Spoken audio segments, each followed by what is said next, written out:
Здраво, драги родители! Денес ќе зборуваме на една тема како свесното родителство може да помогне во олеснување на конфликтите со тинеџерите. Родителството во традиционалната родителска парадигма предизвикува проблем, особено кога ќе треба да се дисциплинираат децата во тинеџерските години, бидејќи традиционалната родителска парадигма ги поставува родителите на една позиција, односно на пиедестал на супериорност.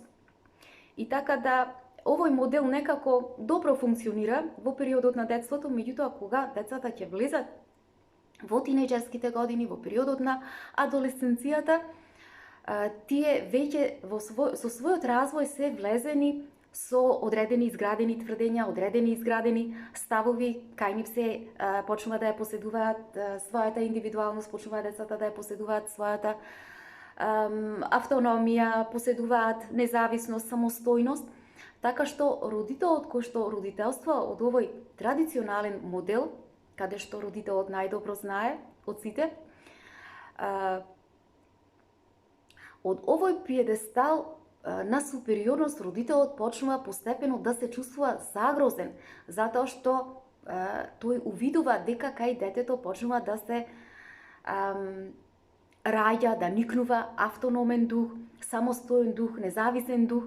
кој што го оспорува на некој начин сето она што тој дотогаш го има научено. Меѓутоа, како родители, ние прво мора да разбереме дека тинејџерот ова не го прави со вистинска намера. Бидејќи тинејџерот сега може да се грижи сам за себе, тој секако ќе почне да се грижи и за своите незадоволени потреби. Меѓутоа, ако тие незадоволени потреби се во поголем број, се многу,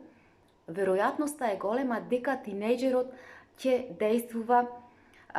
и ќе го манифестира изразувањето на тие незадоволени потреби на еден нездрав начин, на еден несоодветен начин, и родителот тогаш ќе се чувствува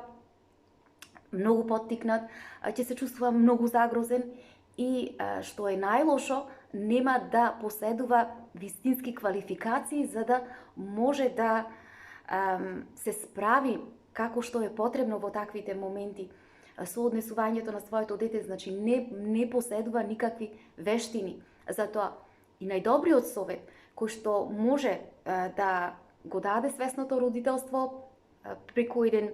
духовно свесен пристап за дисциплинирањето на тинеџерите е на вистина родителот да може да влезе во еден простор на недовосмислено прифаќање на тинеџерот. Значи родителот да се отвори едноставно и да го прифати своето дете, за да му овозможи една атмосфера на доверба, детето да дојде кај него, да сака да си ги каже кои се неговите проблеми, зошто така тоа се однесува, со цел родителот да може да му помогне преку разговор,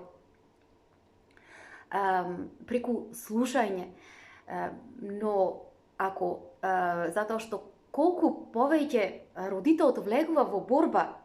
за моќ со своето дете, значи со адолесцентот, и му се спротивставува, тој нема да сака да разбере зашто всушност станува збор, дека станува збор само за одредена незадоволена потреба од детството. И сега, бидејќи